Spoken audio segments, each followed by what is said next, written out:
Okay, I will now admit everybody, and in a few seconds, I'll start off then.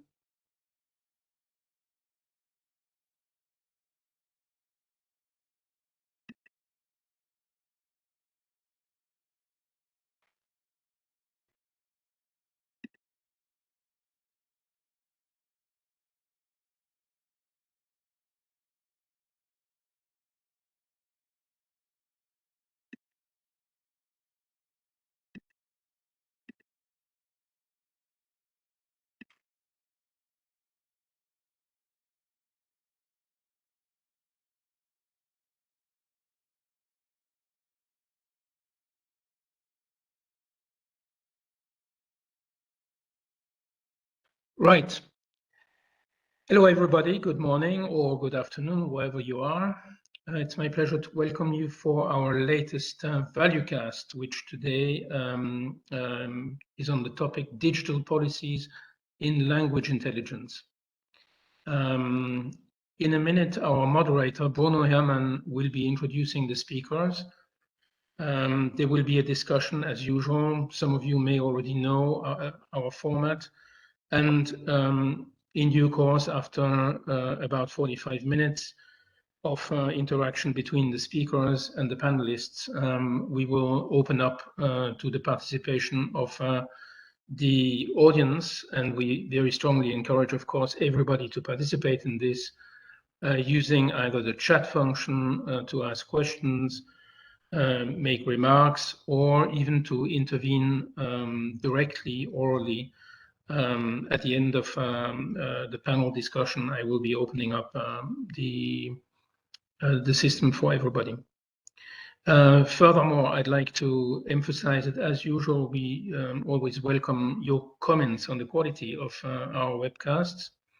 And you do have the email address at which you can reach us.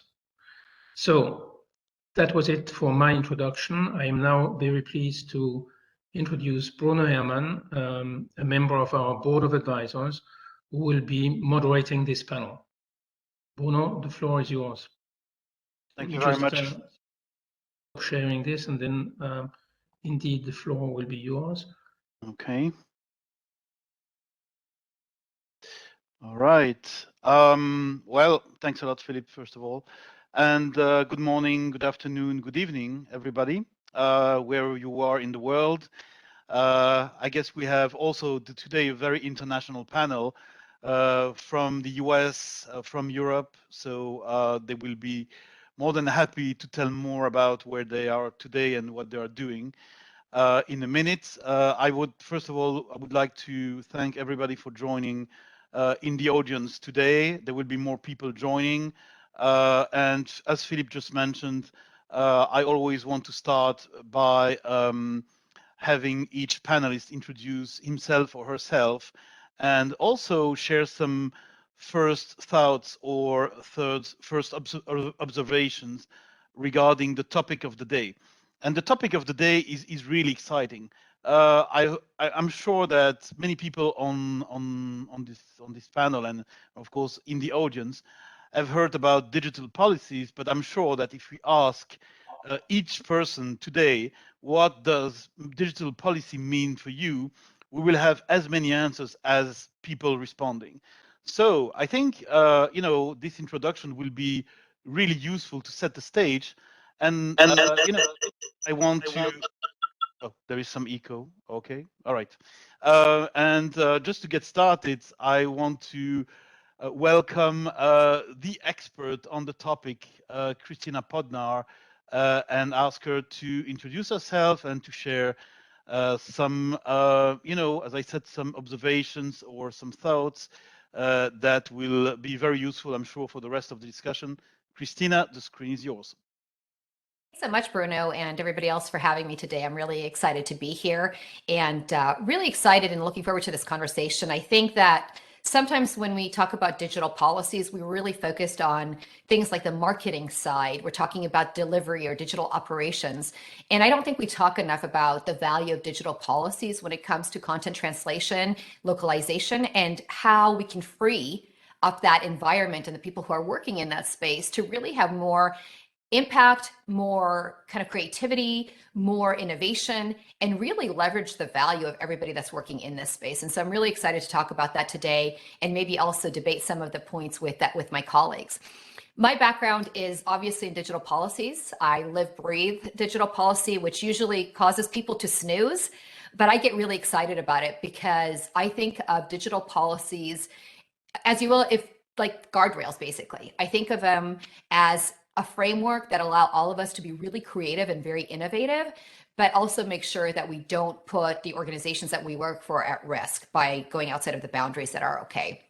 And so one of the really common questions that I get, because I did write the book on digital policies, is, well, is a policy the same thing as a directive? Is it the same thing as a standard? Is it the same thing as guideline?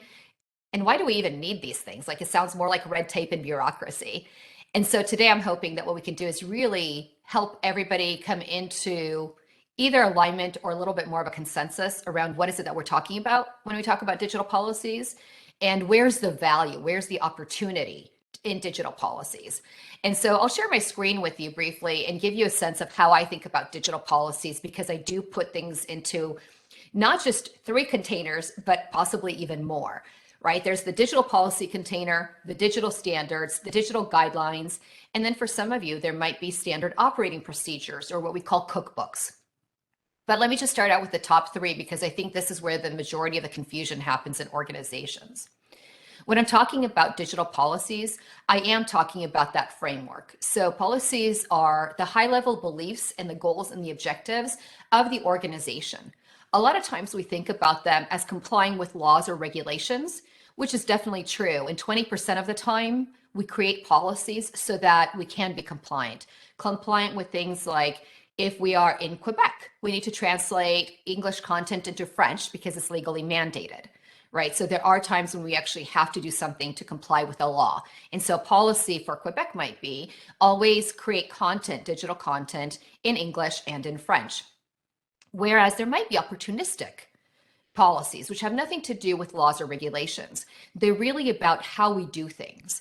Perhaps we translate a specific term or an idiom, or we localize content in a specific way in Indonesia so that we can share our assets back and forth with India, or India into Indonesia, because there's about a 45% overlap for our market there. And so those are opportunistic policies, and that's really where a lot of the pros, if you will, from the policies come into organizations. But policies are always the must-dos, as in always do this or never do this statements, right? They're the things that really kind of keep us centered. Standards are more around how do we do something. So if I say that content always has to be presented in English and in French in Quebec, that's a policy. If I say how to do that, in terms of use this specific vendor or use this specific term or service, those are the standards. And the guidelines are really best practices, which means that you get to decide when to follow them or not follow them. They're usually things that come out of our projects as lessons learned, but they're really more like, hey, when you find yourself in this situation, think about doing this, but you're not mandated to do that. So it's really helpful to kind of think about these 3 levels and not get confused about what we're talking about today. Today, we're really all about do this, don't do this, because there's an opportunity and there's a risk that comes with translation, localization, and the leveraging of technology to do that. And so that's really where some of our conversation and debate is going to happen. So that's about me in a little bit to get us grounded, and I'll pass the baton over to my colleagues.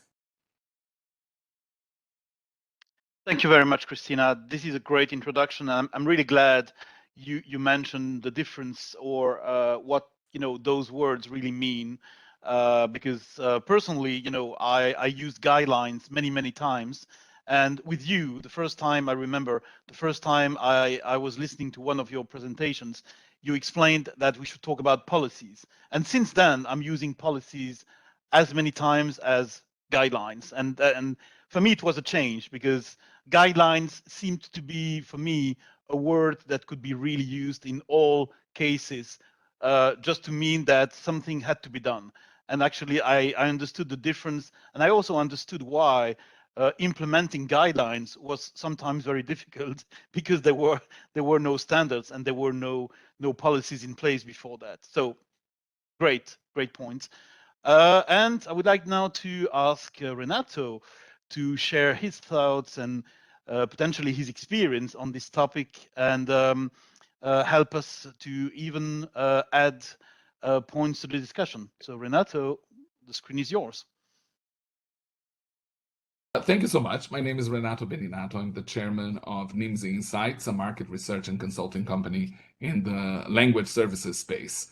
And my interaction with digital policy is essentially as an observer and sometimes even as a victim, let's put it this way, because you only understand the power of a policy when you don't follow it. And somebody comes and tells you that's not the way we do it, that's why we have a different way. But the interesting thing for me from this international perspective, working for decades now with multinational organizations and looking at the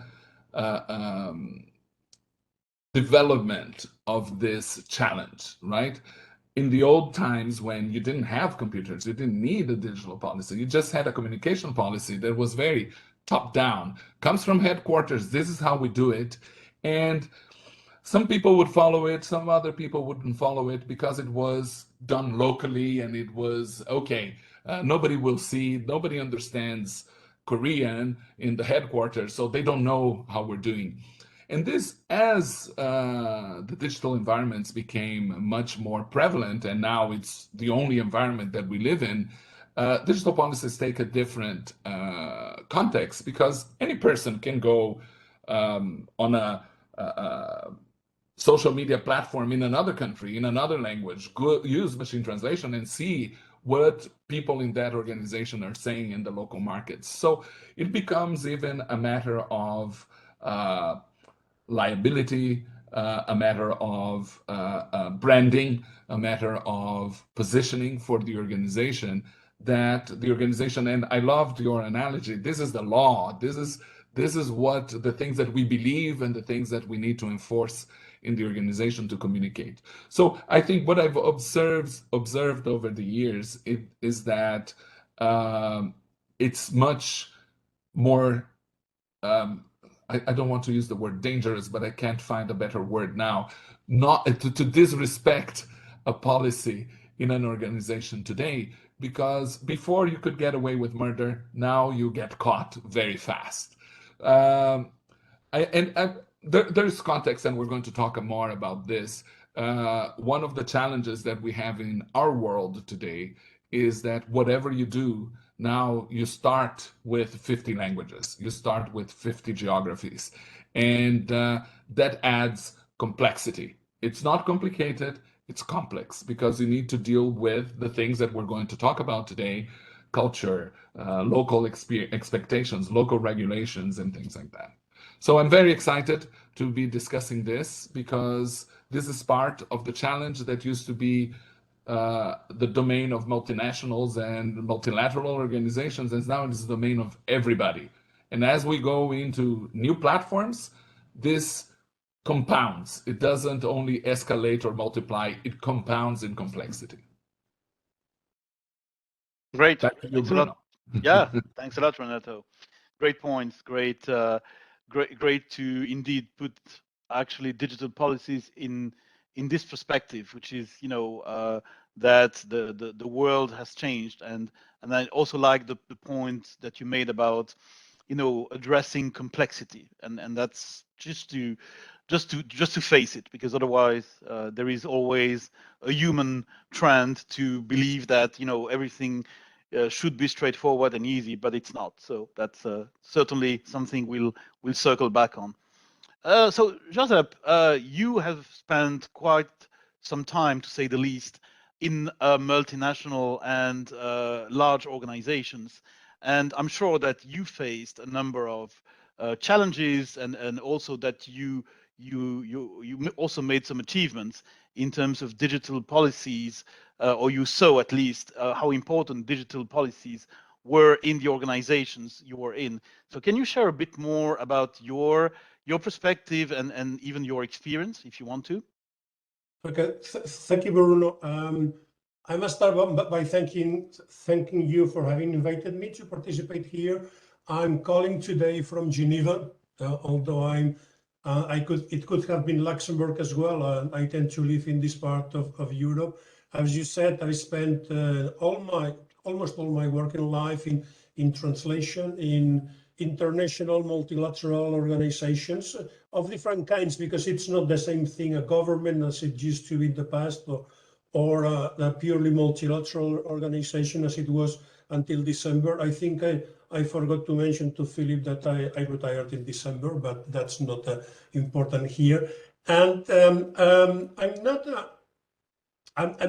contrary to Christina, a specialist in policies, but somebody who has been and has seen policies in place all the time. And I would say that many times you have this impression that you live on the wire, like you are, as Christina likes to say, I like this expression, you are flying by the seat of the pants, which I suppose it means the trousers, but anyway. And so you are discovering all the time new things that you should have been taken into consideration and you didn't. I remember things like IPR, the intellectual property rights. It was for a number of years a big issues. You discovered that you couldn't even put the picture of your building, your headquarters, because you own the headquarters, but not the property rights of the picture, of the image. So things like that are very important, and you are always discovering them. So it's important, it's extremely important to prepare for that, but also to have a set of policies, a set of things that you would like to put in place to identify yourself, starting with a corporate image and things like that. And that's more difficult for this kind of organizations in which I've been working, because there's no commercial interest involved. There is no trying to get customers. Although the more political the organization, the more you see that you tend to attract the attention also of your customers, which are not customers, which are the general population. But there are some dissimilarities with the private sector, which could be interesting in the context of the discussion that we will have. And I'm really looking forward to discussing with my colleagues and with the audience. Back to you, Bruno. Thank you very much, Joseph. And indeed, that would be really great to highlight and potentially to give some examples of how organizations in the public sector have challenges versus organizations in the private sector. I'm sure we'll get questions about that. And just to start shooting questions, I've got two questions coming from a friend of mine, because when she saw me moderating this panel today, she told me, Bruno, you have to ask those two questions for me. So the first one, and I think Christina, this one is really for you first. We talk about digital policies, but policies are not new, right? There has been, hopefully, companies have had policies even before being in the digital age. So what would you say, how would you explain to someone the difference, or what is now more challenging or more difficult now with, in the digital age with policies than 40 years ago when the internet was not used as it is today? What has made policies more difficult or easier, if that's the case, between the pre-internet age and the internet age as we are today?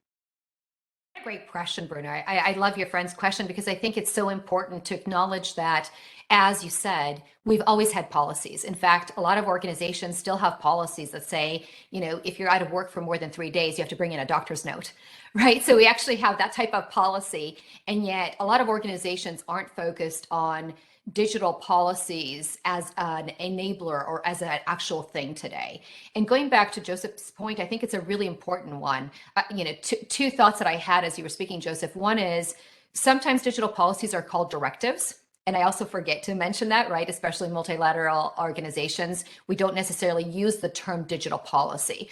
In my mind, if you're using directives or policy, it doesn't really matter. What matters is that you have these things and that they're implemented. And so when I think about where we've been, it is the case that we've always had policies. We've had policies on accessing your building. You have a badge when you come to work, you badge in, we know when you come and when you leave. You have a user login with some security protocols in your organization. So in history, we've had not just physical policies, we've migrated into sort of the digital era, but not the digital as we've thought about it from a channel specific, right? So when we were thinking about digital, thinking about it as our websites, our mobile devices, our social media, a lot of the VR, AR, metaverse type of channels that we're actually going into. And so we see over time that type of a migration. In fact, what I've seen over time is if I look back to like the 1990s, we had very, very few policies, right? Almost like nothing ever written down. I started to see an uptick in policies in around the 2000 era, but very, very few things documented. And then in 2010, things started to really pick up in terms of documenting policies, especially around social media. We started to see more gaffes. I don't know if anybody remembers, I'm in the US, in DC, so I think about this often, but we saw an employee at the EPA, for example, publish a Kim Kardashian application, mobile application promotion on social media, and it was purely accidental. And I think it was actually translated into Spanish for a brief period of time as well. And it was purely accidental. So we started to see a lot of new policies, digital policies in the 2010 area, but it was mostly in response to gaffes and problems that would roll back on the brand. Things like, oh gosh, we showed maybe a lot of red colorings in a country where red color should not be shown in women, or we saw, perhaps in Russia, a clash or pushback on IKEA because they showed a same-sex couple in the catalog that they published. So from 2010 to 2022, we saw this just like multiplication of policies. I think the problem that we've been seeing is that along with like an uptick in policies is what I call shelfware, right? So let's actually document a policy, create this really pretty looking PDF, put it on SharePoint, and think that people are going to read this on Saturday night instead of looking through Netflix and choosing something to look at. And so that's really the problem, is that we've started to understand that there are risks, there are opportunities, but I think the gut reaction has been to swing too far in the opposite direction of having nothing to having too many, and to really focus on things like, let's have these really long documents, maybe they're 20, 30 pages. Let's make people actually sign off on their formally and go through 70 layers of approval, including legal. What we haven't focused on is really the policies that need to free up the enterprise to be creative and be innovative. And I will really quickly point you back to what Joseph said, because I think this is an important point, which is think about policies not just as, yes, freedom from laws and regulations, making sure that you're covered in that way, but think about the fact that we have learned so many smart and good things over the last 10 or 15 years. And what we're not doing is focusing on codifying those things as policies so we can avoid always having to go back and say, Mother, may I, and ask for permission, and instead clear the lane. Let me drive. Let me do my job, because I know that I can do that without having to always go back and raise my hand and ask for may I. So again, I think what I've seen over the last 10, 15 years is this evolution towards awareness around policies, but not necessarily the right type of policies, especially in multinationals. When I go in, I see these SharePoint sites or repositories with thousands of policies. Very few people see them or read them. And in reality, you don't need thousands of policies. Even in a multinational, you should only see 35 or maybe 40 policies at a time, and then a slew of standards and supporting guidelines. So this is not a situation where we get more bang for the buck the more policies we create. We need to write some, and that translation and localization is a specific sub-factor of that policy set, and that it applies no longer just to the silo lane of localization and translation, but rather it is actually part of things like MarTech and marketing, communications, and delivery of products and services. So they need to be embedded into what we do. And we actually need to not have our own separate silo that calls us out as part of a process or maybe an afterthought, but rather a crucial part of creation and delivery to our end users and to the folks that we're actually servicing. And so I think there's a whole life cycle that goes along with that and some roles and responsibilities that I'm happy to talk about. But I think, again, proliferation and awareness doesn't equal actual usability, which is what I would argue we need to get to. Bruno, Christina, if I may, the question that I have in a situation like this is, when do you transmit that policy? Is it on onboarding? Is it when somebody gets promoted? And I think that the challenge in organizations, as organizations and as platforms proliferate, is the dissemination of that policy, right? How do you go around making sure that there's a lot of assumptions and I heard that you can't do this, and this you gave an excellent example about the doctor notice after 3 days. It's kind of general knowledge, but I have never given and I have never asked for one, right? In the organizations that I have worked, because nobody told me that we assume that it is. So is there a way to make this enforceable? The challenge is not writing them, as you know, the challenge is enforcing that. And so that's where I would argue immediately out of the gate with you, Renato, which you and I love to do sometimes is debate. I actually think that we need to move away from this notion of enforcement and policing, which is what a lot of times we think of when we think about digital policies. Digital policies aren't there so that I can like wag my finger at you when you're not doing the right thing, call you out on the red carpet in front of everybody. Instead, policies should be enablers, right? They should actually be supporting you, and they should be in context of where you're working. And so in my mind, when I think about— But the question was about when, right? I agree 100% with you. The challenge is policies should be the things that you can do, not the can't do, right? Well, that would be ideal. sometimes it's also about what you can't do, right? Because sometimes I want to know what those boundaries are. And so it depends on my organization in terms of, how I need or how I access that information. But back to your point of when, right? Yes. And I think it's a combination of everything to answer it really quickly. And I think about policies from a life cycle perspective, right? So yes, you define a policy, you disseminate it, you get it out there so people are aware of it, and then you work on implementing that before you measure it. And so the luck or the trickiness of making this a success is in that dissemination and implementation step, which is really more about communication and putting policies in place where people can get to them. So for example, and this is going to be sounding like a really horrible one, but yes, when you're onboarding people, you need to make them aware that these things exist. You probably don't need to tell somebody at the same time what all of your policies and standards are, because they're thinking about, how do I fill out my timesheet? How do I actually report myself out sick after the 3rd day, right? Things that are more important to them onboarding. They need to actually be made aware of it and where to find that information. You might say, hey, as you start your job, we're going to introduce you to our content management system. And within the content management system, you're going to see some of these policies because they're embedded where you're working. Mm-hmm. You should also have a hub, right? And it should not be a SharePoint site with those 30-page documents that I talked about.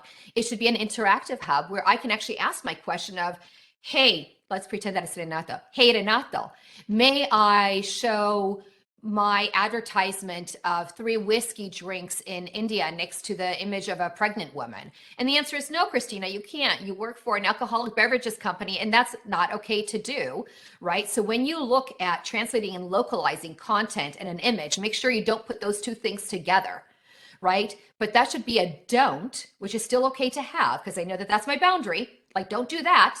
But everything else is okay. Like, yes, you can put that image next to a person who's 30 years old and legally okay to drink, right?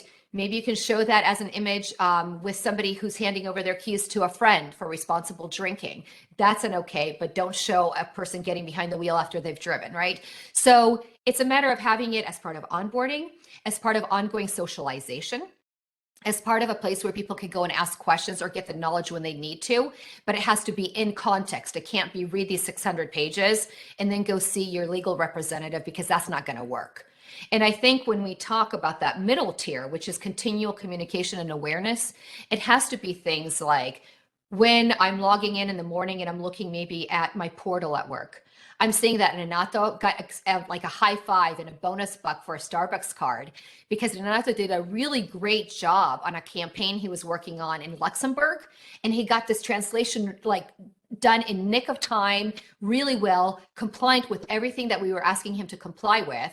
And by the way, the turnaround speed was faster than before. So we're going to acknowledge, Renato with a high five and a bonus coffee on us this month.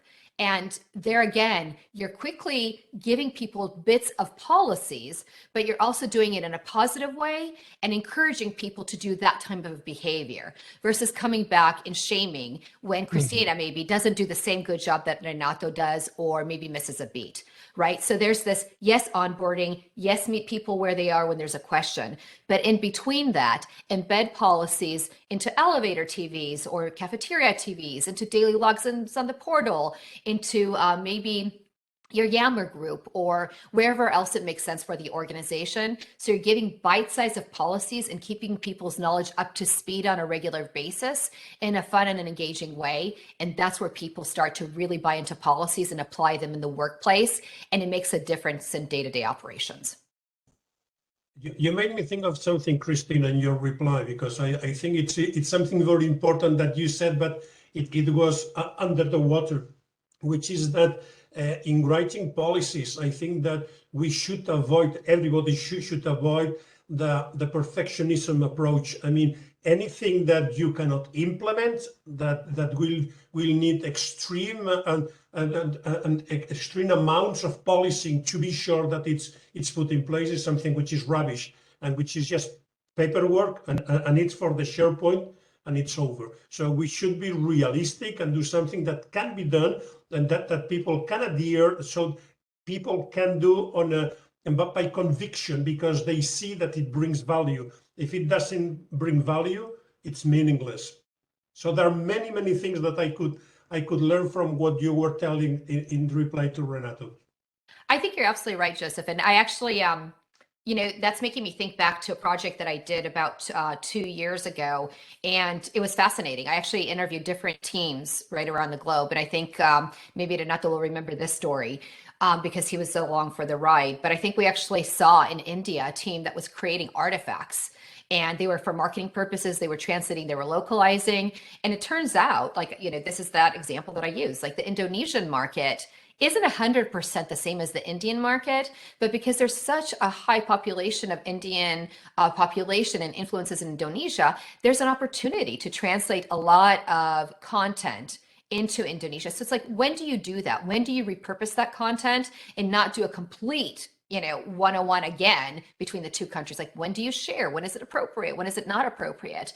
And I think back to your point, Joseph, once we saw that and recognized that, we said, wait, that's working. Let's replicate that some more, right? So let's create a policy because it makes sense. It's not just policy for policy's sake, but we actually noticed when something was working and we said, let's do more of that, because there's efficiencies, there's speed, there's financial benefit, there's the way not to have to reinvent the work, right? And then people can focus on things that are more exciting and more interesting and just repurpose that day-to-day kind of operational piece. And Christina, one of these points that you're bringing up here that is key also when you're talking about policies is that they're dynamic. They're living organisms that you are constantly changing and adapting, right? I think that when you look at that timeline that you showed, one of the things that has changed is that, first of all, it's a proliferation of media, right? Before it was an email policy, and then you have like a Twitter policy, and then you have a Facebook policy, and then you have a social media policy, and now we're going into metaverse or whatever that is, right? So, but the point is that as things change, as things adapt, it's not that monolithic book that you receive when you start working in the company. This is the manual and this is how it's going to be forever. It needs to change and adapt because society changes and you learn from other organizations. There's a lot of learning that's going on, especially when we're talking about communication, right? And I think that communication is dynamic, and the channels that we use for communication. And when we talk about digital policy, we're not talking about, I don't know, how you dial your phone. It's not a technology element. Technology is the means, but it's how we communicate, essentially, right? I think you're absolutely spot on, Renata. And it makes me think about also how some of these policies come to life in the organization, which I think is back to your point. When do you serve up these policies? And I think for a lot of us, when we're inside of an organization, what happens is, the organization actually forgets that we're users and we're people. We're so focused on making a really good experience for the customer outside of the organization. We want them to have a really great experience. We want them to get information and content the way they want to have it, right at the moment that they want to have it. But organizations forget that we're also users inside of the enterprise. And so policies really are content, and we should be delivering that to workers in the same way that we do for consumers or customers. So for example, Renato, if you happen to be sitting in, San Diego today, let's just suppose that you're in San Diego today. Suppose that you're right. And that means that you're probably looking content maybe for the United States market, so you want to get that information in English. But that may be the same case for Bruno or for Joseph, right? They're sitting in a different part of the world. And so why should they even see policies that are applicable to the United States? Why should they see policies that are relevant to English if they're working on French-based content, or perhaps they're working on, German-based content? Right? So why can't we take policies and say, oh, Bruno, you're working in a French-speaking market. Let's just show you all of the French-speaking policies that you need to see. Or perhaps it's like, hey, show Joseph and Bruno both EU-based policies because they're both in the EU, right? So whether it's German or French, show them all of that, but it's from an EU perspective. And so I think there's actually a missed opportunity here for not having most organizations understand when to deliver that information to people who are actually working inside of the organization, and also when to embed those policies into technologies, whether it's in an automated way where a user doesn't ever have to even know about them, right? Or in a way that triggers users. And I think what we're talking about here is context, right? Is to continually, and this is something that you like to talk about, Renato, as well, which is make sure that you deliver this information and insight and guidance in context of when people need it, how they need it, and don't just overwhelm them with do's and don'ts, because that's what kills their spirit, as well as their ability to move in an agile way. And I think that that's really where most organizations are moving to today. Yeah, all great points. I mean, I really like this exchange between you, because this shows that the topic itself is really multifaceted and quite complex if you want really to address it seriously, and not just to say, oh yeah, I'm going to put a few guidelines available to everybody. It has to be more than that. And I think the three of you really showed that it's really important to not just to consider that as a nice to have, but as a must have that is complex, but of course that is highly necessary to create value for the business, because we talk about value today. So I think that all the examples, every point that you made are really around the creation of value. And the other question, and by the way, before I ask the second question that I need to ask today, I would like to remind the audience that we are looking forward to your questions in the chat, or even in a few minutes you can ask your questions live directly with or without webcam. So don't hesitate to put your question in the chat, or of course in a few minutes to jump in right away in the debate and use this virtual scene just to make a comment or to ask a question. But the second question is probably a multi-million-dollar question. So my friend, she's leading content management in a big market research company, and she has to deal with multiple policies.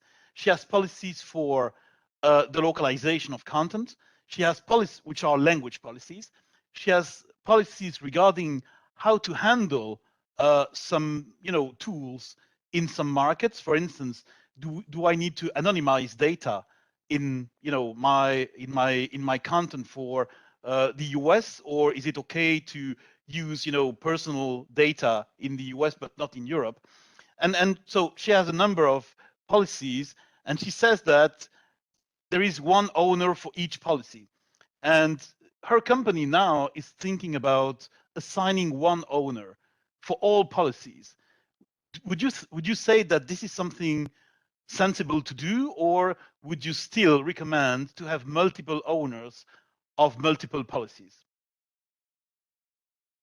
I'm curious to hear what Joseph and Renata have to say, and then I'll kind of give my 3 cents worth. But I feel like I get on a soapbox when I answer that question. So I'm kind of curious to see if we're going to have the same or similar answer or not. Well, I can start if you want. I can start. I think that it doesn't make much sense, as I see it, to have multiple owners for multiple policies, because at the end of the day, what you need is some consistency, and you need some a federation of the different the policies in the same place. It doesn't mean that somebody must be a specialist on all the aspects that we're dealing with. I mean, and that's an enormous responsibility of coordinating with all the others. But we've seen in too many occasions, at least in the organizations that I've seen, that some policies are managed by communication because it's about social media or whatever. Others are managed by IT because it's considered more technical. Others are managed even in my department, which was delivering content to the outside world. And there's a need to put all this together, because if not, you end easily with conflicts. Like if it's communication, well, it's more easily accepted, but then IT, there can be some discussions. Why you, why not? And what do you know about that? That's me, that's my turf. No, it's my turf. And there's these turf wars, which are terrible. And I think that appointing a single authority, don't call it authority, you call it whatever, coordinator, whatever, but it's a single point of reference. It's extremely important for an organization. I'm sorry, Renato, I started. No, I agree with you. And I think that the discussion here is essentially a discussion of hierarchy, right? So how hierarchical an organization is and how centralized or decentralized it is. So what I liked at the introduction that Christina presented to us is this whole concept of at the high level, right? Principles, values, things that are shared by the organization as a whole. They need to be held at the, let's say, strategic level of the organization, at the leadership level. But all the others, and whatever is applicable to everybody should come from the top down. But my theory breaks completely the moment we start talking about multilateral organizations where you don't have a hierarchy. You're talking about parity, right? Where everybody, a European Union or a World Bank, the areas that you have expertise, are multilateral organizations. Everybody has a vote, everybody has a voice, everybody has equal authority, to use the word that you used. So the reality is that the more, and Christina, I'm sure you're going to put this in the much more structured and coherent way. But in my view, in my experience, what you need is generic at the top, specific at the bottom, and you try to delegate where it goes. But there is a hierarchy of there are the principles, the values, and then you have the preferences, let's put it this way, at the bottom. Does that make sense?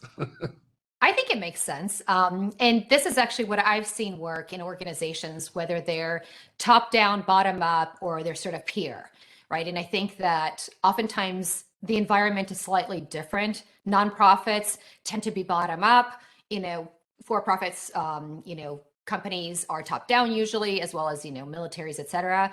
And then in multilateral organizations, which are neither one or the other, it's more of a collaborative peer-to-peer exchange. And this is the kind of model that I see that works really, really well, which is having somebody who's a digital policy steward, as I call them. They're the person that's charged with seeing end-to-end spectrum of what we need in our digital policy library. And you can think of them as an actual librarian, right? In an actual library with like books.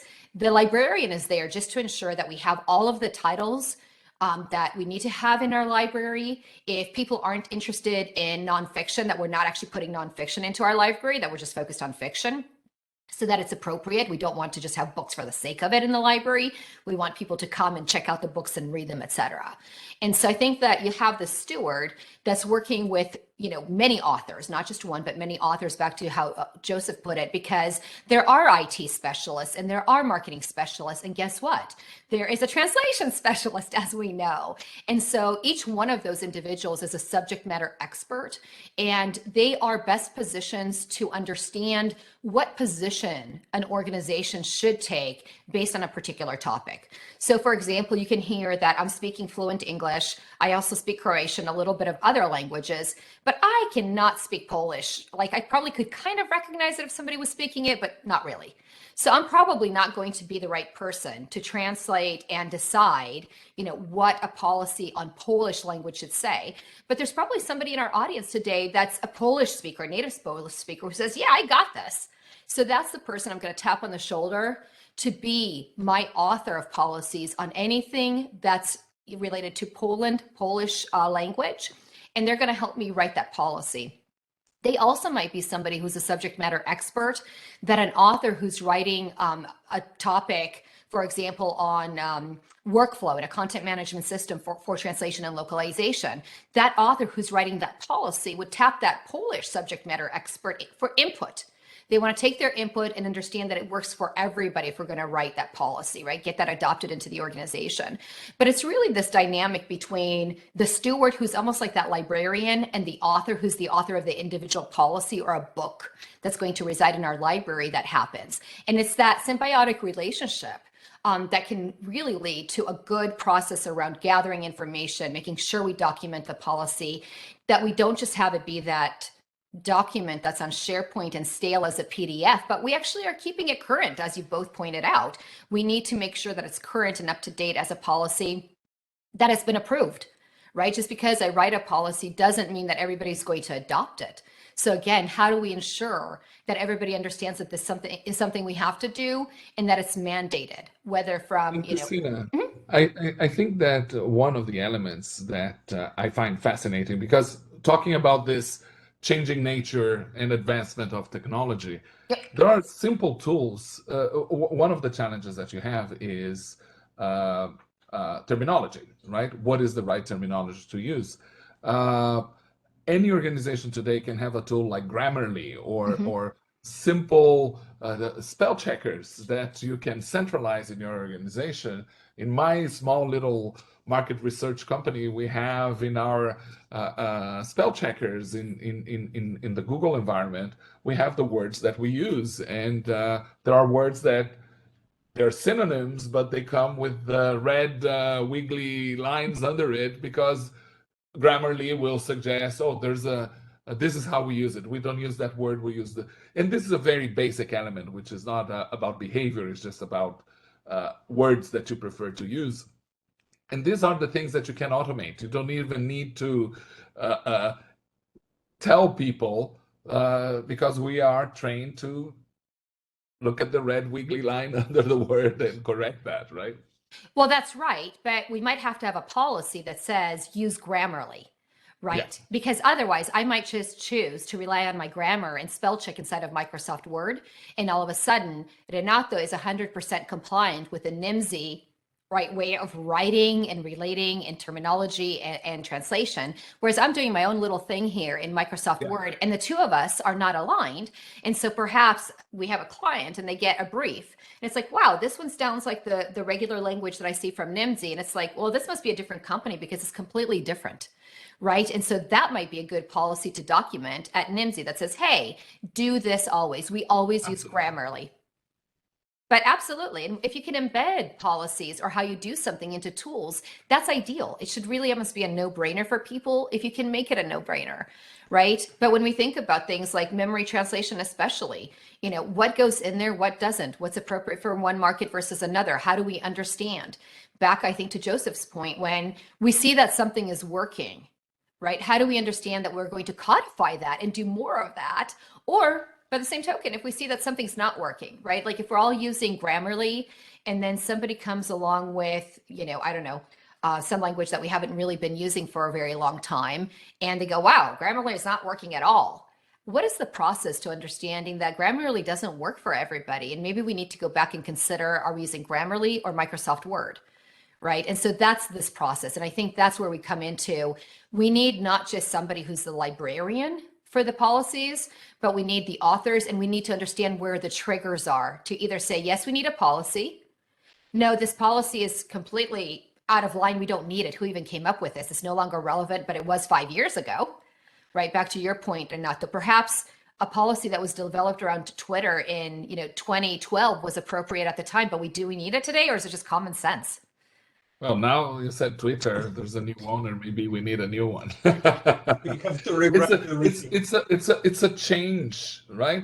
It's a change that requires, do we use it? Do we abandon it? It's a discussion that people are having, and the policies need to reflect what is going on. Exactly. And I think that that's where we get back into this notion of, not only must policies be tailored to your organization. So don't take Coca-Cola's, social media policy, just change their name and call it your own. That never works out really well in the end. But they actually need to be embedded into the organization. They need to be easy, and they need to, back to your point, they need to be maintained. Otherwise, it's just a whole bunch of bureaucracy and noise in the background, and it makes people's lives miserable. But I think not having these policies and not embedding them in the right way is a missed opportunity, right? And back to your very, very first point, which was, let's not talk about policing. Let's not talk about enforcement. Let's talk about supporting, enabling individuals to work faster, easier, in a more agile way, and to have people who are supporting them from that steward and author perspective and understanding what should be done and shouldn't be done, right? And sometimes that might be at a corporate level that's dictated. And then at the local level, we get freedom to implement our own pieces, right? But we need to make sure that we really need to make sure that that's appropriately dialed in, because there's no one size fits all. Yep. Well, these are, again, great points, and thanks for all the answers. I can go back to my friend and now tell her what to do or not to do to be smart and to be sensible. So that's. Tell her to call Christina, and she'll be fine. Yeah, that's yeah. I'm sure you have a new reader of your book, Christina. But at this point, I just wanted to check if there is any question in the chat, but I don't see any. I hope I'm not wrong. But of course, I would like to invite anyone from the audience to ask questions or to make any comment, to share any experience. So feel free to do that. I guess you can unmute yourself, or you can even use your webcam. So don't be shy. You can remain anonymous. You don't have to show yourself, but feel free to chime in now. I raised my hand. Can I ask a question, Bruno? Yeah, of course. Absolutely. So I have a question for you and for Renata and for Joseph, which is really, have you seen an instance where you saw the opportunity for a policy in an organization, whether you were working there or just observing, and it wasn't a policy? I'm kind of curious, just from a every day-to-day perspective, what you've seen and haven't seen. It's a good question. I can start because I like answering questions as well, so I can do that now. Well, yes, in my experience, in my previous lives, I've seen that a number of times. And I just realized that I missed a number of opportunities to promote and enforce policies because I was sticking too much with guidelines. And guidelines are used or considered by people as, oh, these are, something that I should be doing. But if I don't do it, there's nothing wrong about it. Nobody's going to punish me, or, maybe I will get a blame from somebody.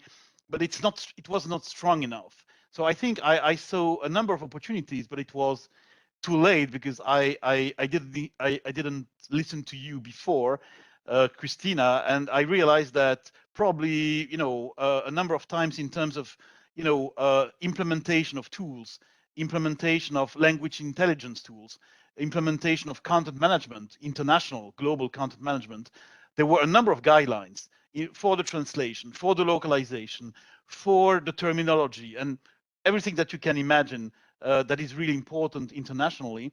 But these were all guidelines, and guidelines were sometimes enforced properly in some countries. I saw that, for instance, in a country like Germany, people have some sort of natural trend to be disciplined, and of course it was much easier. But in other countries, which I will not name here, it was very different, and people were just using that as something coming from corporate. But okay, corporate is the global people. They don't know exactly who we are and what is the real what are the constraints from our market, etc. So I saw as many opportunities to establish and enforce policies as there were guidelines. And now that's why every time I hear the word guideline, I stop people from talking and I said, no, let's talk about policy. So the comment that I would make, Christina, is I think that it's more like missed opportunities, right? There is a phase, there is an adoption phase in any transition. And the adoption phase is the phase where people don't know what to do, and it becomes a certain thing as a free-for-all, right? And there are sometimes policies that lack, that people take for granted until they're slapped in their hand. Let's stay here in the social media space is a very common thing, like things like LinkedIn and Twitter, just to pick two examples. Is LinkedIn a personal profile that you have? Is there a way, should you reveal the name of the company that you work for? I know companies that tell their employees, don't use the name of the company. So I work for a pharmaceutical company, but you cannot, or a general manager at a manufacturing company, you cannot say the name of the company. I don't know if that is that the right, is that something that can be enforced? Is that correct? Is that wrong? And over time, I've seen that disappear, right? Over time, that kind of behavior and companies establishing that as a policy, I think have disappeared. And also very common before was Twitter. People would put disclaimers. My opinions here don't reflect the opinions of my organization, and so on. And that was something that some companies required employees to do. And now apparently that's something that you don't see as much anymore. It's considered that, how do you say, Twitter is more personal than you have the corporate identity. And when you're tweeting as your brand, as your company, you need to follow those policies. When you're doing it in your private name and so on, as long as you're not doing something absurd and illegal and racist and homophobic or something like that. But you don't need a policy. Or by the way, right? I think we're seeing a lot of companies that say, hey, if I have, 95,000 employees around the world, those could be really good ambassadors. Please tweet about us. Absolutely. Absolutely. Exactly. Right. So you can transform them into allies instead of threats and challenges, not by mandating, but engaging. And this is what I think is the opportunity that is missed, is the opportunity to take advantage of these challenges and make them opportunities for branding, for communication, for engagement, community involvement, recognition. There are so many positive things that you can see. Just commenting on this Twitter thing that you were saying, Renato, and it depends also on the kind of organization. I mean, I've been my last years, I've been in a very political organizations with members from the whole world, and basically the policy about social media in general can be summarized in: do you really need to write something on social media?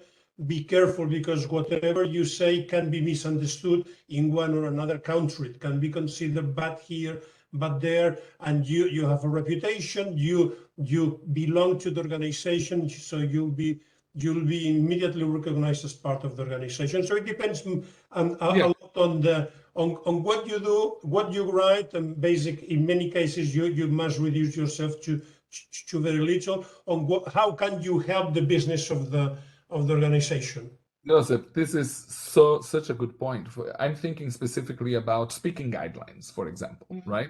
If you are a line production person in an organization, you're not necessarily seen as a person speaking for the organization.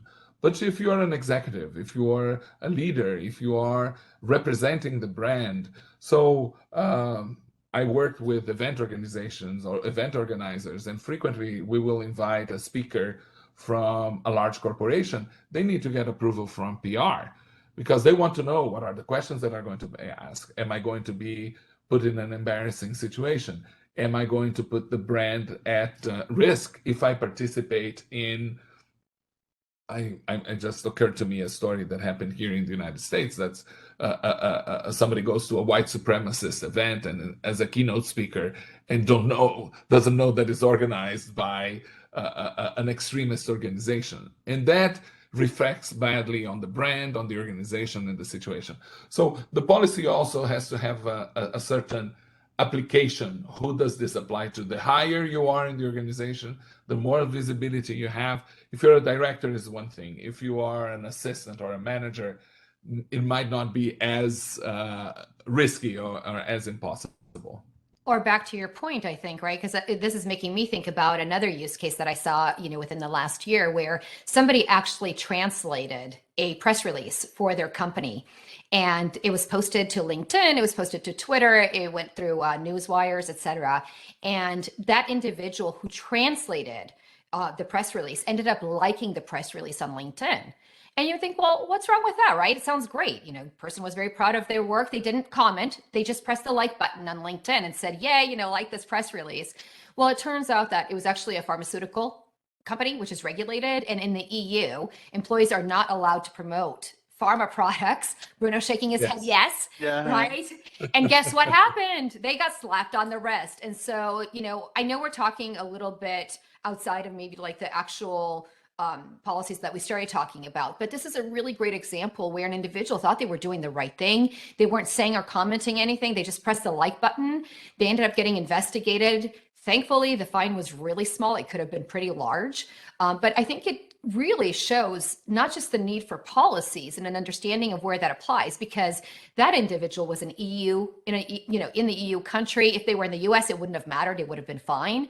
So it's really about making sure that you have those policies, that you localize them, and that you get them to people where they are, when they need them. Yeah, absolutely. And we've got a question or a comment from the audience, from Manu. So feel free to ask us. Yes, hello. Thank you so much. It's very, very interesting. I'm Manuela Simonetti from ILT.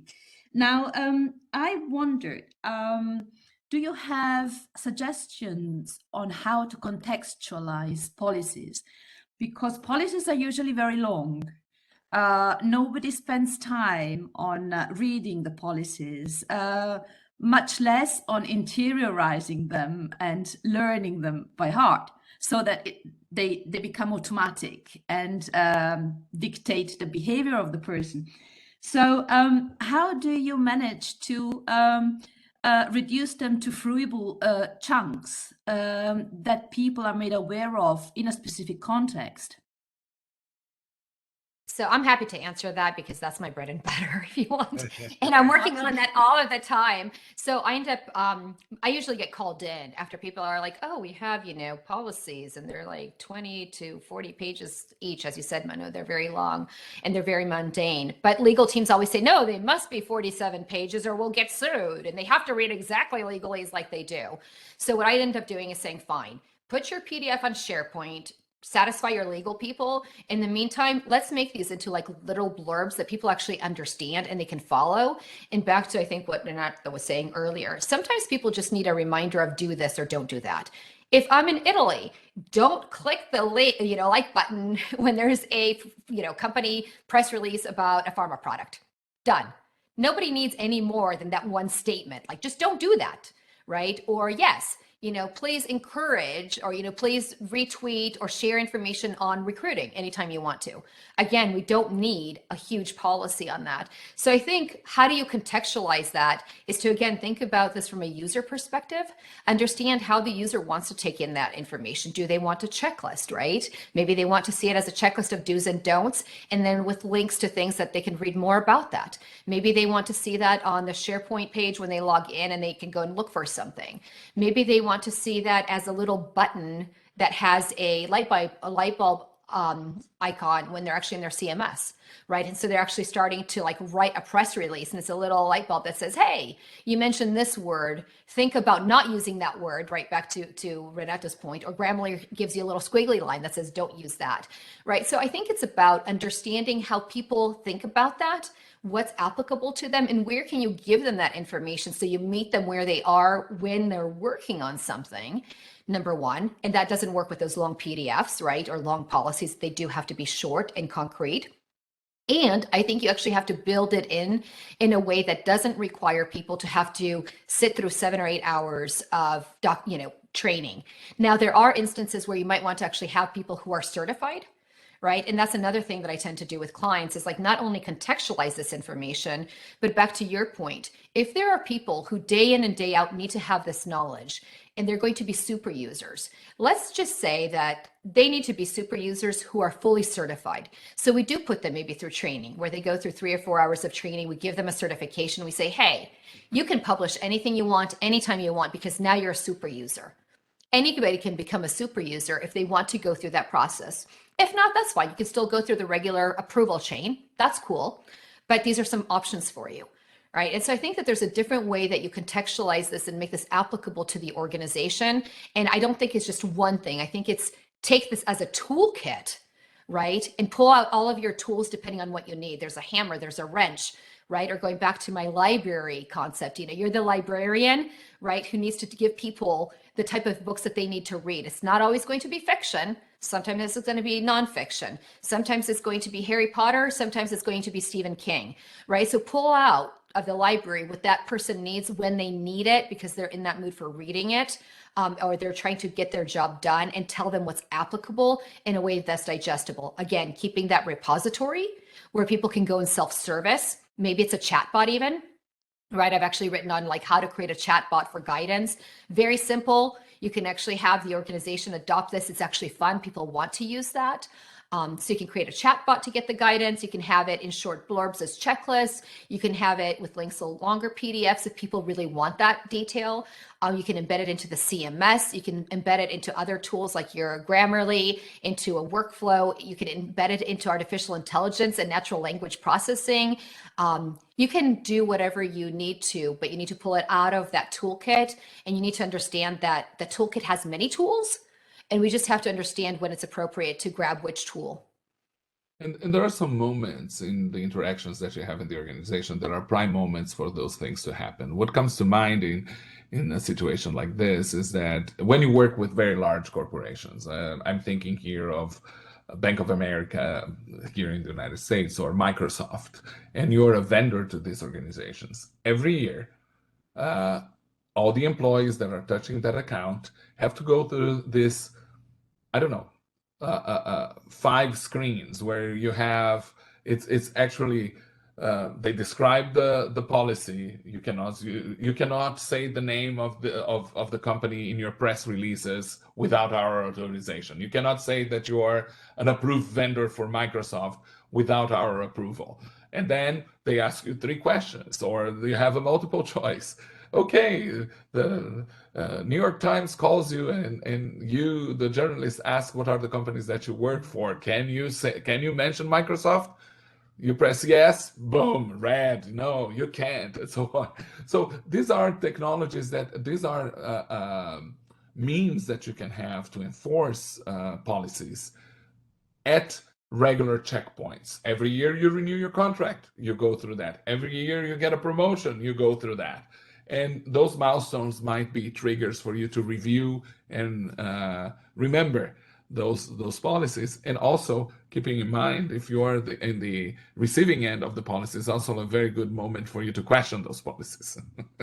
And there's also something we should not forget. I think it was embedded in Christina's reply, but the policies they cover all the aspects of the organization, but a single worker is not covering all the aspects of the organization. So there are many parts of the digital policies that will not be applicable anytime to me, for example. So if I'm working in the translation department, for example, there's a number of things I need to know, which are enormous, which is the way we work here, in brackets, that sometimes that in the past were not codified, they tend to be codified, and this codification is a policy for me, and that's extremely important. But if you are never publishing on the website, this part you are not interested in. If you are chatting, you're interested in the chatting part. So there's this part, which is how we work here, which is important for everybody, which sometimes takes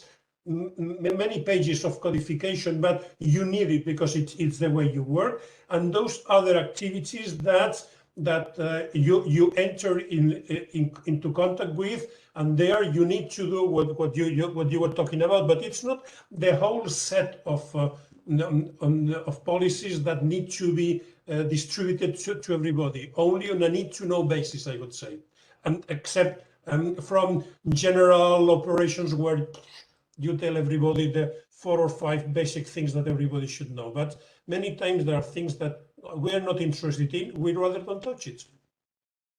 And I think this is a great, actually, just so that's a good reminder of things like you can even create little wizards, right? I call them wizards, but it's like, if you tell me what you're trying to do, like you're trying to put out a social media pharma campaign in the EU, and you're going to be collecting information from individuals, and the campaign is going to last for 36 months, I can already give you a list of policies. You're going to actually have to localize for language. You're going to have to worry about accessibility.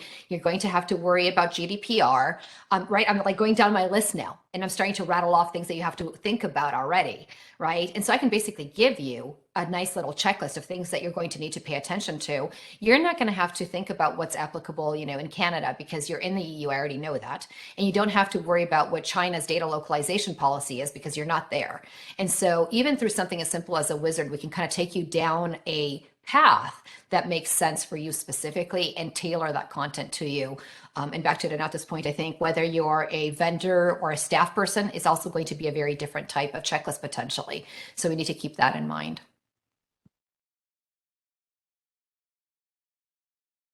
Thank you. It was a very extensive reply. Thanks a lot. Bruno, we have you on mute. Oh, I was saying thank you very much, Manuela, for this great question. And thanks, Christina, for reminding me about the basics. Yeah, is there any other question, any other comment from the audience? Let me check in the chat if I see anything. No, I'm going to just add one more thing, which I think is something that we've talked a lot about today. And I think it's good to just remind folks, I guess there's really 2 points that I'd like to point out. One is it's not an all or nothing, right? Digital policies are a journey, right? So you might actually be an organization that doesn't have a lot of policies. You might just be in a position where you're trying to, somehow cover up the leaks in the boat so it doesn't sink, right? And that's okay. There's a lot of organizations that are in that spot, and that's all right. You might just write some policies in the back of a napkin. They might not be in a chat bot. They might not be as extensive as we talked about, and that's perfectly fine. You're not alone. Plenty of organizations are at that point. We've also seen the gold standard of digital policies where people have it like 99.99% nailed because they have a lot of resources and they've been at this for a while. And there's a lot of people that are in between, right? So wherever you are, I think it's really important to understand that you're no better or worse as a result of it. You just are where you are. And what's really important is that you actually start this process. And then the other part that's anecdotal to that is going back to this concept of guidelines versus standards versus, process or policies, you don't necessarily go immediately to a policy. You might have a guideline. Why? Because you realize, that doing something a certain way is working, but you're not really sure if it's going to work permanently. Maybe it was just a fluke, or you wanted to test the marketplace. And so you might actually get a guideline, which is a best practice, and you can choose to do it or not. But then you might say, hey, I tried this in the United States. I tried this in, Luxembourg. I've tried this in Italy. I'm starting to see a trend of, this is really working for people. Let me try it maybe in like one or two other markets. And then you go, I see that this is actually working. Let's go ahead and codify this and make it a policy, because it is something that's working, right? So it's okay to experiment and not immediately have policies, but at the point that you recognize that something is viable, that it's a benefit, that it actually helps in some way, you need to start to look at policies and starting to actually translate that from guidelines into policies. So understand also that trigger. And that's where your steward, or the person who's in charge of the library, if you will, can be really helpful, because they can be working with individual authors to understand that maybe there's a new data privacy law in the United States, like Utah, which was passed about a week ago, that's going to trigger data privacy law changes. Or maybe they understand that there's a different way that we as a company are working now, because we have a new technology for automated translation. Right? So all of those things are going to be triggers for new policies, amending policies, or reviewing policies. So make sure that you don't just have those, documents on SharePoint somewhere, but make sure that these are living, breathing things, that they're continually leveraged. And if you find that they're not helpful or they're not working, investigate why. So I actually worry about not just defining policies and disseminating them and implementing them. I actually think about, how do we measure that they're effective? And so if a policy isn't effective, it doesn't mean that Bruno or Renato or Joseph didn't want to comply. Maybe they're trying their hardest, but they don't have resources. Maybe they don't know about it. Maybe I haven't enabled them to do it. Maybe they don't have any job aids. They don't actually understand how to do that when they're working day in and day out. And so when you have non-compliance, don't just think about policing and escalating, right? But make sure that you're providing visibility into non-compliance, and then investigate, why is it? Is it that I need to provide more resources because one person can't handle all of the work? Is it that I need more training or more job aids? Is it that the policy is written in a confusing manner, which can also happen, right? Or is it really that people just don't want to comply because they don't want to comply, which only happens, by the way, like 10% of the time. Right? Usually it's people don't know, or you haven't made it easy for them to do the right thing. And so I think that this is more of a program than it is about, hey, I created these things, now they're out there, go do them, right? It's really about, again, supporting and enabling the enterprise, making sure that you're supporting and enabling individual workers, and that you're kind of clearing the lane of not like that noise and the nonsense, so they can go really, really fast in a really agile way, do their best work, not always come back and ask for permission. Feel free to be creative and to leapfrog when it's appropriate to do that. And yet they know they're not going to put the brand at risk, or they're not going to break laws, or they're not going to have to do things that are inefficient over and over again. Christina, one of the challenges, one of the recommendations that I've heard in the past is essentially, especially in regulated markets, stay with the most restrictive market and use that as a general policy, which was essentially follow what the Germans do. What do you think of something like that? Oh, you are like piercing my heart, Renato. That's actually No, I'm repeating, I'm parroting. I'm not recommending. No, but you're absolutely right, especially in regulated fields. I see this a lot, which is, and legal folks in OGC love this answer. They're like, oh, the legal, I'm going to make it up, drinking age is 21. Stick to the most, the most conservative. And that's fine. That might be appropriate for your organization. You need to ask the question, is that appropriate? But here's the deal, right? When you're super conservative and going with the most restrictive, you're also being the most constrictive. Right? And so you're constricting individuals from growing the marketplace, from doing things that are more appropriate, that are perhaps more resonant with the market.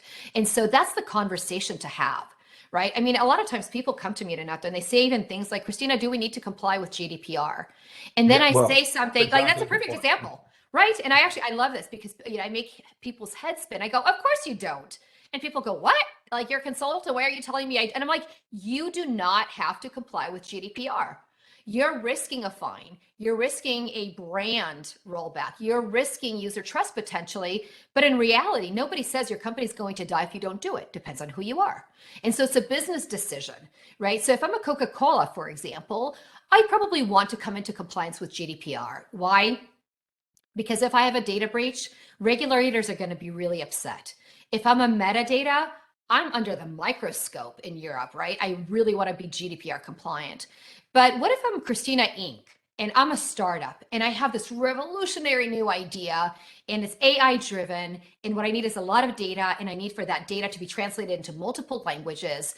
Do I want to be GDPR compliant? The answer might be no, because what I need to do is not focus on constraint and restrictions. I need to get to an MVP as soon as possible so I can show value to investors, so I can grow, so I can actually come up with a market viable product, right? So those are two extremes. You can actually have like a Johnson & Johnson or a Coca-Cola or somebody who's highly conservative, doesn't want to take a lot of risk. You can have a startup who's like, throw caution to the wind, fly by the seat of your pants, just go for it.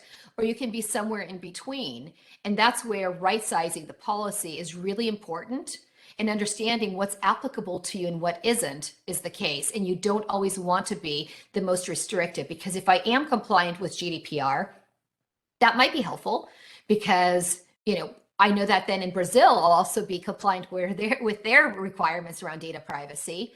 But if I actually apply that in, 46 states in the United States, I'm not realizing opportunities. And so you really need to understand the risk and the opportunity of what you're trying to do, what's required, what you want to do from a business perspective, and net that out into a policy. And I think that that's a fundamental question, but excellent points, because I think that that is one of the top 10 questions we always get. And that example is fantastic, because I hear that frequently, the same thing. Oh, GDPR, but does it apply to you? Is it the type of activity that you do? Exactly what you described. And that's the scary. So some people who are not involved in policy, who are just objecting, right? Oh, I heard that there is, you can't. I heard that you can't. Let's look at it. What is the policy for the company? Wonderful answer. Thank you, Christina. Yeah. Well, that, and Anata, you're also making me think back to when companies look at what their competitors are doing, right? And you know a lot about this space because you're constantly, trying to gauge and baseline where different companies are and advise them. But I think it's a really good example of, yes, you need to be aware of where are your competitors, but don't mimic your competitors, because a lot of times their digital policies are opportunities and they can make you stand apart. So just copying your competitor isn't the way to go there. And now I know you're probably going to have a lot to say about that. Christina, Me? would you say? Oh, sorry. No. Go ahead. Bruno. No, I don't have anything. Okay, all right. No, I just wanted to circle back on what you just said, Christina, because if I understand you properly, you would say that digital policy create value also as a competitive advantage, right? Or even as a competitive differentiator versus, I'm part of the good guys and I'm not part of the bad guys. You know what I mean? So, because that's very interesting in terms of value, because people sometimes are looking for, the benefits that are going to be generated, if they do follow your prescriptions for, digital policies. And they might say, creating digital policies, it will require effort, it will require time, money. And if they don't see the value, they might say, oh, okay, why should I do all this just to be compliant? But what is the value for the business? And I think to your point, when you say that it's going to be a competitive advantage, certainly if you want to shine in an industry where there are many renegades, then of course you can really be generating value, which is not tangible probably immediately, but which is going to be real at the end of the day, right? Oh, absolutely. I mean, think about why you see Meta or Facebook in the headlines every day and you don't see Amazon. It's not that one is collecting information and the other one isn't.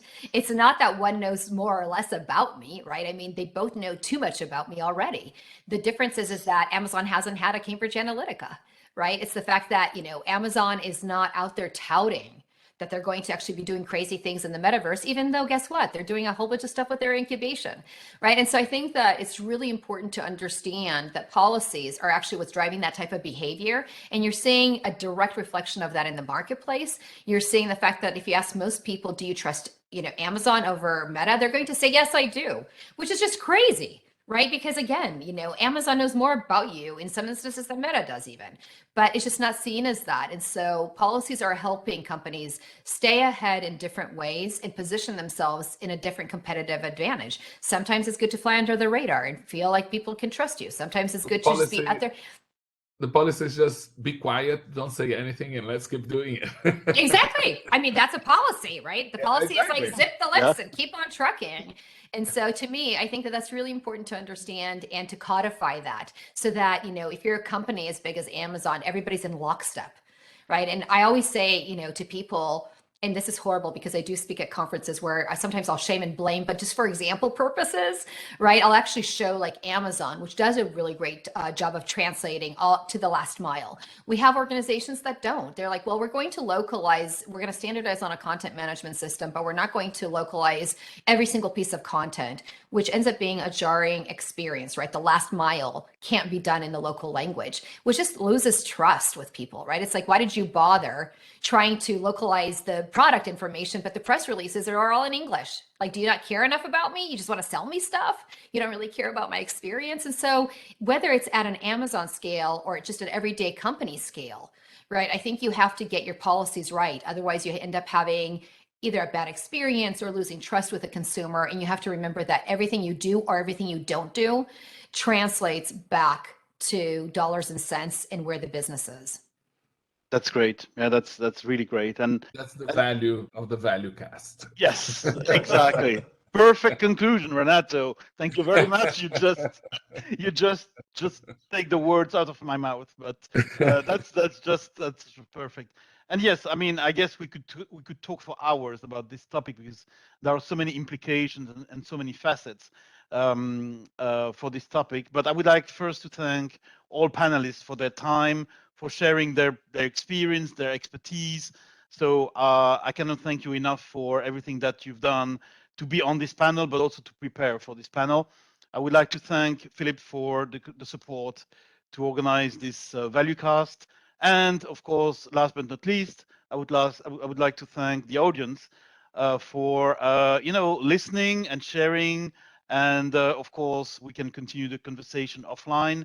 And I wish everyone a good rest of your day. And we'll see you in the future for another ValueCast. Thanks a lot.